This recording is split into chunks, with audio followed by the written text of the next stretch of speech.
میوانی من هفکاره کی منه زیاوزری ادیتور لدیسکا باکر و ترکیه یا کردستان 24 تفخیراتی زیا زۆر سپاس زیا جان اردوان نامه هنارد بو ترامپ بو پیروزباهی وکی دوستی خود بناف کر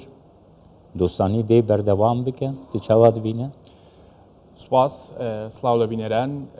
بێگومان پەیامەکەی ئەردۆغان پامێکی گرنگ بوو پامێک بوو دەتوانین بڵێین کەوا تورکیا دەیەوێت لاپەڕەیەکی نوێ لەگەڵ ئەمریکا بکاتەوە پێشتر هەندێک ڕووداو هەبوون تەنانەت دەتوانم بڵێم ئەو ماوەیەکەوە دۆناڵد ترامپ سەرۆکی ئەمریکا بوو پەیوەندیەکانی نێوان تورکیا و ئەمریکا گەیشتووە ئاستێکەوە لە خراپترین دۆخدا بوو بۆ نمونە چەندین گەماروی ئابووری بەسەر تورکیا سەپێنرا 5 گەماروی ئابووری لە ماوەی بەڵێ ئەوانی گەورە و سەرچەکان بوو کە دەچێتە چوارچەوەی کاتسە ئەم گەمارۆیانە بووبوونە هۆی ئەوەی کەوا پەیوەندیەکان تێک بچێ هەرچەندە پەیوەندی کەسی نێوان ئەردۆغان و ترامپ باش بوو تا ئاستێک زۆر جار ترامپ دوای تەلەفۆنێکی ڕەزب تەیب ئەردۆغان بڕیاری داوە بۆ نمونە کشانەوە لە سووریا لە ساڵی 2010 دۆخێکی وەها هەبوو کەوا ترامپ بڕیاری دابوو لە سووریا بکشێتەوە بەڵام دوای فشارەکانی بە تایبەتی سنت کۆم و پێنتاگۆن ئەم بڕیارە هەندێک پاشەکشی پێکرا دوایتر هەر لایات کرا دوان ساڵین داوی دەزیە نهات وا ساڵی داویدە پەیوەندیên واشنگتن و ئەنقەرە ینی ئالۆز بوونە لاواز بوونە مەسەلا پەیوەندیên ترکیە لەگەل بریکس لەگەل رووسیا لە ڕۆژهەڵاتە ناوین پەیوەندیên چەرچەوەی ئاستراتێژیە رووسیادا هەلوێستا بەرامبەری ئیسرائیلێ یانێ ترکیە و ئەمریکا دکارن پێنگاوێکی نو ڕووپەلێکی نو بە هەلبژارتنا ترامپ باوێش جیۆستراتیژیای تورکیا زۆر گرنگە بە تایبەتی جوگرافیای تورکیا کەوتووەتە نێوان دوو بەرەی زۆر زەبەلاحەوە بەرەیەک بەرەی ڕۆژاوایە ویتر ڕۆژەڵاتە تورکیا هەمیشە ئەم با بڵێن شتە باشەی خۆی واتە جوگرافیای خۆی بەکارهێناوە هەر کاتێک گوستێتی فشار بخاتە سەر ڕۆژاوە لە ڕۆژ هەڵات نزیک بووەتەوە واتە لە رووسیا و چین و وڵاتانی با بڵێن ڕۆژهڵات نزیک بووەتەوە بە پێچەوانەوە هەماشت بووەتەوە ئێستا باسی بریکسە تورکیا حەزی ئەوەی هەیەکەوە لە بریکس بێ بەڵام ئەمە هەندێک وەک کارتێکی فشاری دەتوانین بیخوێنینەوە چونکە تۆ ئەندامێکی سەرەکی ناتۆیت وەکو تورکیا دواتر هەوڵی ئەوە دێتکەوا ببی بە ئەندامی بریکس ئەمە وەک ئەوە وایە لە هەمان کات دەبیبی بە هەندری دوو یانەی جیاواز وەکی بارشەلۆنا ڕیالمەد وەک ئەمە نمونەیەکی جوانەوە بزانم چونکە گەر سەیری ستانداردی هەردوو یەکێتیەکە بکەین خۆ دژی یەکترن تۆ ناتوانین لە هەمان کاتدا دوو شوێن هەڵبژێر بەڵام تورکیا تایبەتمەندیەکی جیاوازی هەیە لەگە وڵاتانی دیکە بۆ نمونە تاکە وڵاتەکەەوە توانیوێتی لەگەڵ سەرۆکی رووسیا و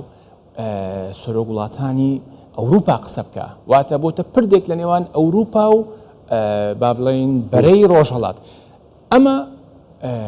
بۆتە هۆی ئەوەی کەوا تورکیا بە باشی بتوانێت ڕۆڵی جوگرافی خۆی ڕۆڵی جیۆستراتیژی خۆی کەوا لە جوگرافیایەکی زۆر گرنگدایە هەفکاریمە لە ئیستانبوڵی ئەوژی لێویامەیان بزانە بن لێ ترکیە یعنی هەلبژارتنە ترامپ کارڤدانەی نوێی چبوون ئەم دەرباسی ئیستانبوڵی ببن بەلێ زیە تە گۆداریان ڕات کرد دەبێژێ لێ ترکیە هیچی زەلالبوونێک نینە گەلو هاتنە ترامپ باش بوو یان خراپ بوو چمە زیاتر ئەو قسانێک کە ئێستا دەکرێت لەسەر ئاستی پێشبینی ماوەتەوە بۆ نمونە ئەوانی کەوا باز لە سوودی ترامپ دەکەن دەڵێن تورکیا ئەمریکا دەتوانێت چەک بە تورکیا بفرۆشێ خۆتان دەزانن دوو بابەتی زۆر سەرەکی هەیە لە نێوان تورکیا و ئەمریکا یەکەچیان فرۆشتنی فڕۆکەی F-16 فرۆشتنی فڕۆکەی F-16 تورکیا ماوەیەکە داوای چ فڕۆکەی F-16 دەکات سەرەتا لە باڵین لە سەردەمی بایدن گوترا پێویستە تورکیا ڕەزامەندی نیشامدا بەرامبەر بە ئەندامێتی سوید دەناتۆ اینجا دەتوانین ئێمە قسەی لەسەر بکەین تورکیا وا بوو بە دوای داواکاریەکەی ئەمریکاوە چوو و سوودی بوو بە ئەندامی ناتۆ بەڵام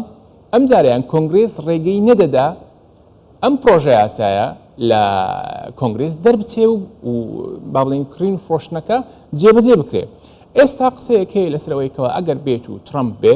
ئەو کات ترامپ ئێستا چونکە کۆنگرێسیش هێزی زۆری هەیە و لە هەرسێ لایەن لەم هەڵبژاردنەدا ترامپ توانی لە کۆنگرێسیش باڵا دەست بێ واتە هێزێکی زۆری هەیە بۆیە ئەگەر ترامپ با بڵێن ئەگەر ترامپ یەکەم جار هەنگاوێک بگرێتە بەر لە بەرامبەر تورکیا لەوانەیە پرسی فرۆشتنی فڕۆکەی F-16 دەبێ و ئەمە کاریگەریەکی باشی هەیە بێگومان بۆ تورکیا چونکە تورکیا ماوەیەکی زۆرە ئەم داواکاریەی هەبوو بابەتێکی دیکە پرسی فڕۆکەی F-35 خۆت دەزانی بەهۆی ئەوەی کەوا تورکیا سیستەمی بەرگری ئاسمانی S-400 کڕی بوو لە ڕوسیا تورکیا لە پرۆژەکە دەرهێنرا ئێستا خۆ دەرگاکان کراوەیە لەوانەیە لە بەرامبەر پارەیەکی دیاری کراو جارێکی دیکە تورکیا بهێنرێتە ناو ئەم پرۆژە ئەمە سوودە ئابوووریەکانە بە شێوەیەکی زیاد دخوازم زانی مژارێکی گەلک گرین بۆ باکووری کوردستانیشی ئەوە بۆ باکووری کوردستانی یعنی ئەv ئالۆزیێنگ و نەهالێ ترکیە ڕوو دێتن ڕەوشا کوردیم باکوور و حتا مافی خۆی زمان نکارن وەکی ئەوایەکی فەرمی وەکە پەروەردە ببینن هاتنا ترامپ دوی واری دەدگاری کارگەریەکەی بکە لێ ترکیە دۆناڵد ترامپ سەرکردەیەکی پراگماتیستە بە شێوەیەکی گشتی دەتوانم بڵێم لە ڕووی ئاستی سیاسەتی ناوخۆی تورکیاوە کاریگەریەکی ئەو تۆی نەبێ بەڵام بێگومان ئەمەش فاکتەرێکە لە بریاگەر بمێنێ ڕەوشێکی بلێز هاتیە بەێ دبێژن بلا خلاص پێ کەرم کە وەکەوەی باسمان کردکەوە ئەمەش فاکتەرێکی گرنگە ئاڵۆزەکانی باوایکی کورسی کورد بە شێوەیەکی گشتی یان دۆخی ئابووری هەموو ئەمانە فاکتەرێکن بۆ دووبارە داڕشتنەوەی پەیوەندیەکان ئابووری فاکتەرێکی زۆر گرنگە لەوی گرنگتر پرسی کوردە لە تورکیا ئەم بابەتەیە گەلێک سپاس